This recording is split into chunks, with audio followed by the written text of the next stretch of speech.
Namo Amida Butsu. Homage to Amitabha Buddha, the Buddha of infinite light and life. Yeah. It never ceases to amaze me how vegan trolls will talk about the most lame things to justify not going vegan. You know, plants feel pain, you know, and just stupid comments like, it's delicious, delicious pain and suffering. And it's like, okay, dude, you do you, but with the world as it is, I don't need to generate more negative karma. Let that sit with you for a while. I don't need to cause more pain and suffering than what's already being caused by everyone else in the world. I've learned about focusing on Amitabha Buddha, the Buddha of infinite light and life. I've learned about raising my energy vibration level. I've learned about overcoming the tendency to worry about what other people think, and allowing myself to live my life in the way I've always wanted to live my life.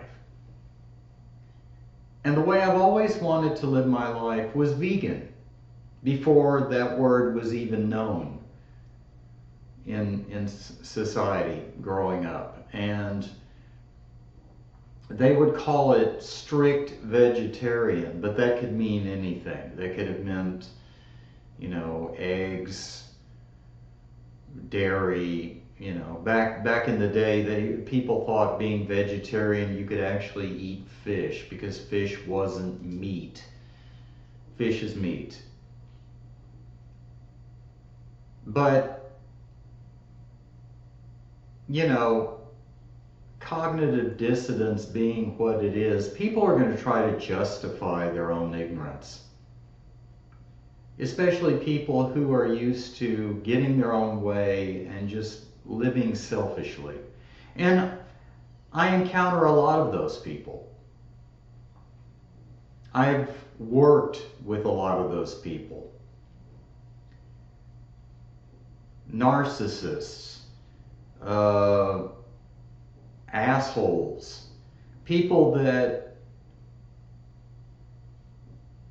think that the answer to life is to grab all the gusto you can get because you only live once. Well, being a Buddhist, I know you don't only live once.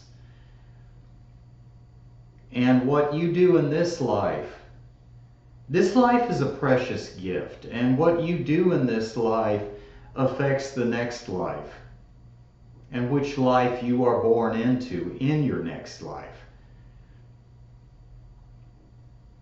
Having that concept of reality, the concept of Buddhist cosmology as a reality, it changes the way you view a lot of things. You look at a lot of people in power, and their whole attitude is, well, you know, I may not live till tomorrow, so, you know, I'd better do whatever the hell I want. That's a real stupid way of doing things. Especially if doing what you want means causing pain and suffering for those around you.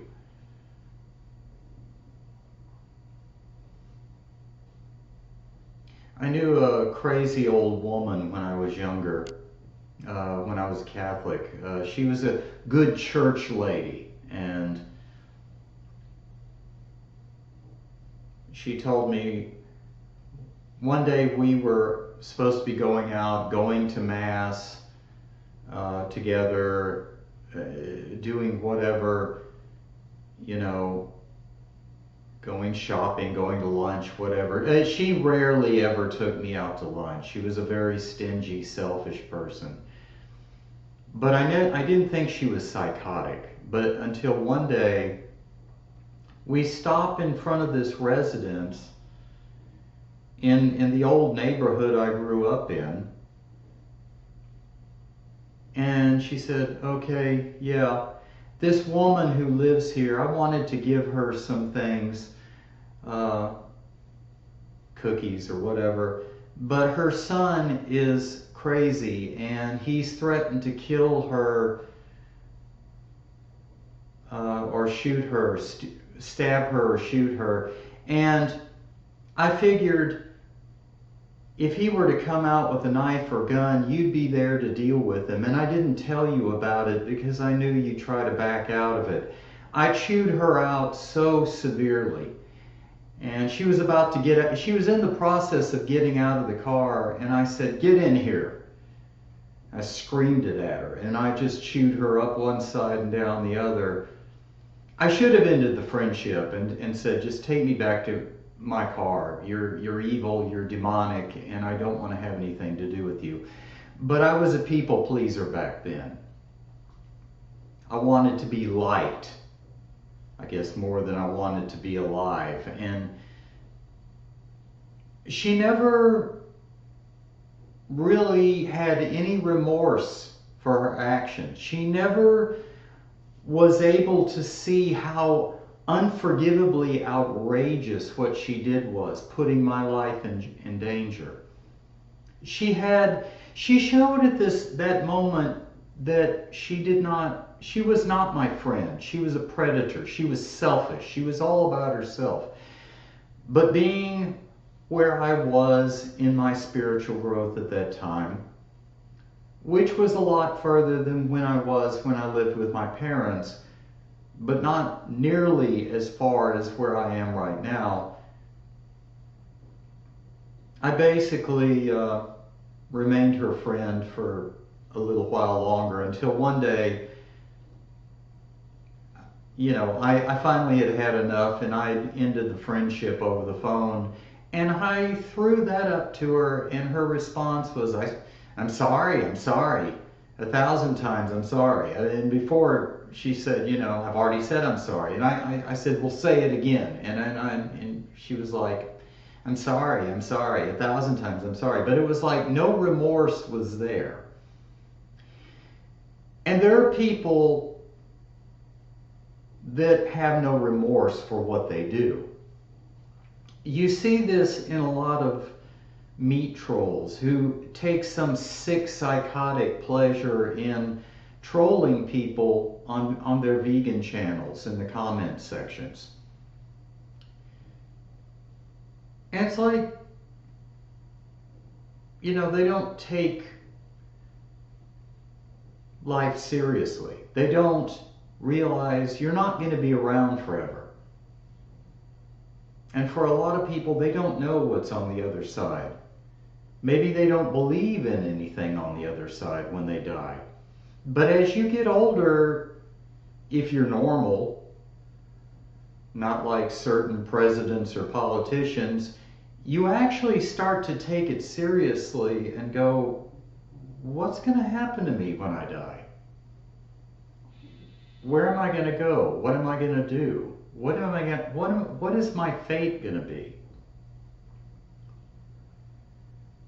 Am I going to just vanish into nothing? Am I going to go to some kind of hell realm? Am I going to be trapped in some kind of spirit vortex?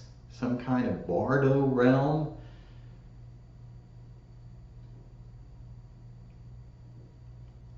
In Buddhism, we believe we're connected in one way or another.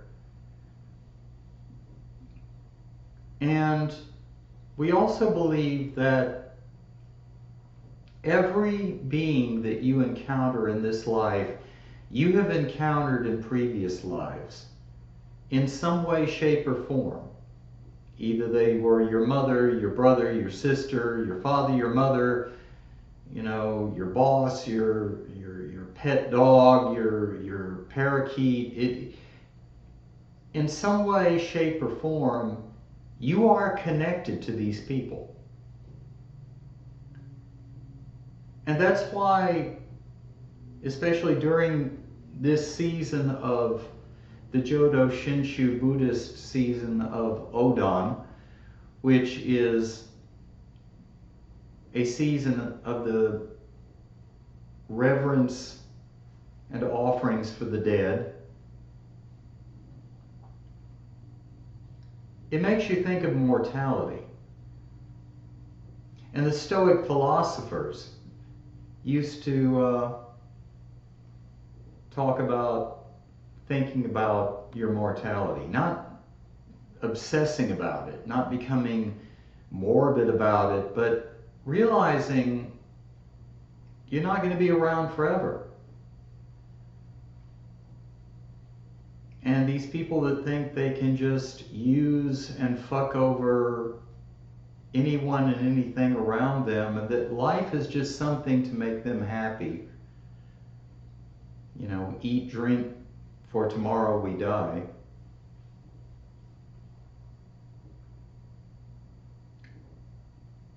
That's a very reckless way to live your life. And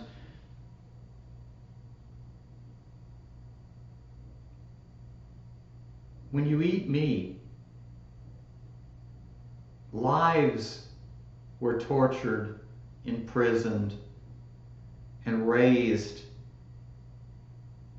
in a hellish environment just so you could sit down and enjoy a hot dog, a non-vegan hot dog or steak.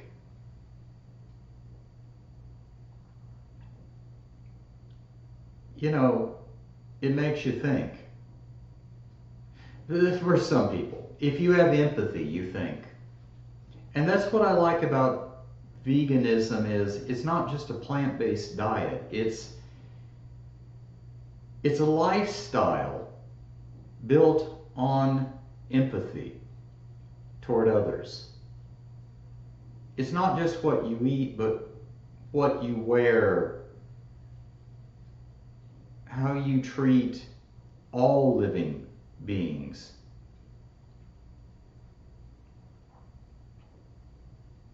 And I think we should all think about that. And we should all take that seriously.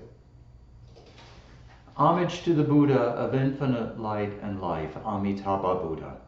Namo Amida Butsu. Thank you.